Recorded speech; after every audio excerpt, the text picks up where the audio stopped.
ক্যামেরার সামনে একরকম, কিন্তু ক্যামেরা অফ হলে বিটিএস আসলে কেমন জানো? RM লিডার মুড না, বাস্তবে RM অনেক শান্ত, বই পড়তে ভালোবাসে আর নেচার লাভার। জিন ফানি কিং হলেও অফ ক্যামেরায় জিন সবার খেয়াল রাখে, একদম কেয়ারিং ইয়ং। সুগা চুপচাপ মনে হলেও মেম্বার্সরা বলেছে সুগা সিক্রেটলি সবচেয়ে বেশি জোকস করে। যেই হোক সবসময় এনার্জিতে ভরা, কিন্তু ক্যামেরা অফ হলে সে অবাক করার মতো শান্ত আর সিরিয়াস। জিমিন স্টেজে পাওয়ারফুল, বাস্তবে জিমিন খুব ইমোশনাল আর মেম্বারদের সবচেয়ে বেশি কেয়ার করে। ভি 4D পার্সোনালিটি, শুধু শো না, অফ ক্যামেরায় ভি অনেক ডিপ থিঙ্কার। জংকুক গোল্ডেন মাকনে, বাস্তবে ইন্ট্রোভার্ট আর গেমার বয়। কিন্তু প্রশ্ন হলো, অফ ক্যামেরায় বিটিএস তোমার কল্পনার থেকেও বেশি রিয়েল।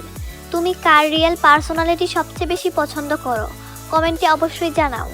আর আর্মি হলে কমেন্ট করো তোমার বাইসকে। ভিডিওটি ভালো লাগলে লাইক, কমেন্ট, সাবস্ক্রাইব করতে ভুলবে না।